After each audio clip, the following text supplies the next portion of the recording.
Kurma Kultum Ramadan. Bismillahirrahmanirrahim. Assalamualaikum warahmatullahi wabarakatuh. Bismillah, alhamdulillah, la hawla wa la quwata illa billah, amma ba'du.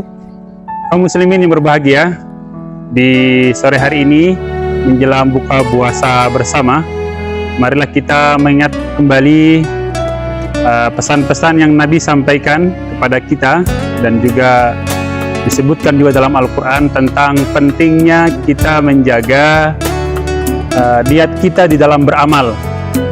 Allah Subhanahu wa Ta'ala menyampaikan pesan itu juga kepada kita di dalam surat Al-Mulk ayat kedua. Allah menyampaikan, Alladzi khalaqal mauta wal hayata liyabluwakum ayyukum ahsanu amala.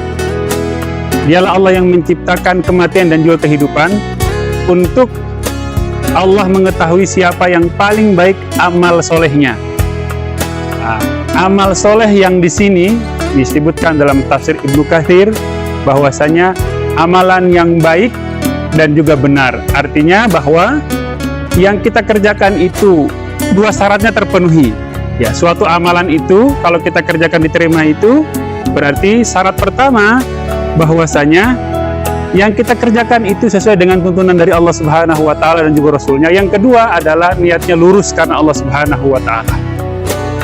Secara umum, setiap kita mampu untuk mencari ilmu tentang bagaimana cara beribadah yang benar sesuai dengan tuntunan. Tetapi di dalam menjaga agar kemudian niat kita tetap lurus itu, kita butuh ikhtiar yang kuat. Jika tidak, maka semua yang kita kerjakan itu menjadi sia-sia karena ada unsur-unsur yang lain yang terlintas dalam pikiran kita, dalam niat kita dalam mengerjakan amal soleh itu. Apapun itu amal solehnya, ketika niatnya kemudian ternodai dengan hal-hal yang lain, maka dia akan menjadi sia-sia. Kaum muslimin yang berbahagia, paling tidak ada 3 saja dari sekian banyak cara yang bisa kita lakukan agar kemudian kita tetap terjaga niat kita dalam mengerjakan suatu amalan. Yang pertama bahwasanya jangan lupa kita mohon kepada Allah Subhanahu wa Ta'ala yang menjaga diri ini, yang maha membolak-balikkan hati kita ini, agar kemudian hati kita ini ketika melakukan kebaikan itu tetap istiqomah karena Allah Subhanahu wa Ta'ala semata. Karena semua upaya yang kita lakukan, tapi ketika kemudian Allah yang maha membolak-balikkan hati ini tidak kita minta kepadanya, maka kita tidak akan maksimal dalam mengerjakan suatu amalan karena masih tersandra dengan kepentingan-kepentingan yang lain. Kemudian yang kedua, cara yang kedua yang bisa kita lakukan agar niat kita ini tetap terjaga adalah berupaya untuk menyembunyikan suatu amalan yang sudah kita kerjakan. Ya, biasa amalan yang paling sulit ditemukan oleh orang lain itu adalah amalan puasa. Ya, kalau hari ini kita berpuasa, ya orang mengetahui karena memang suasananya puasa. Tapi kalau puasa Senin Kemis atau kemudian puasa Yaumul Bid ataupun puasa Daud ataupun yang sejenisnya, ya kita lakukan kalau kita tidak menyampaikan kepada orang, maka diri kita dan Allah Subhanahu wa Ta'ala yang tahu.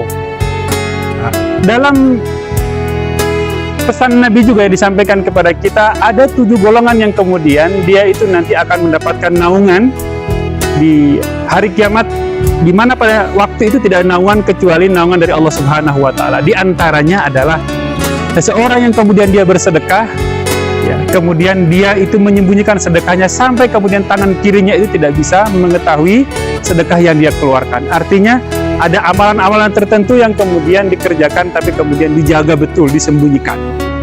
Kemudian yang ketiga ataupun yang terakhir adalah kita berupaya menyadari bahwasanya semua yang kita kerjakan itu belum tentu diterima oleh Allah Subhanahu wa Ta'ala. Jika kemudian kita sudah mencampur adukan dengan yang lain, maka kita yakin bahwasanya amalan kita akan menjadi sia-sia. Dan juga yang perlu kita juga tumbuhkan adalah kita meyakini bahwasanya amalan kita ini kecil. Dosa kita itu lebih banyak daripada amal soleh yang kita kerjakan.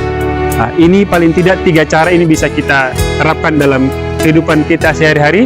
Mudah-mudahan ikhtiar kita untuk menjaga hati ini terbantu, dan mudah-mudahan permohonan kita kepada Allah Subhanahu wa Ta'ala ini tetap terjaga, sehingga apa yang menjadi cita-cita harapan kita agar semua yang kita kerjakan diterima oleh Allah Subhanahu wa Ta'ala itu betul-betul diterima oleh Allah Subhanahu wa Ta'ala. Kaum muslimin yang berbahagia, Demikian yang dapat kita sampaikan pada kesempatan yang singkat hari ini. Kurang lebihnya mohon maaf. Ihdinas siratal mustaqim. Wassalamualaikum warahmatullahi wabarakatuh.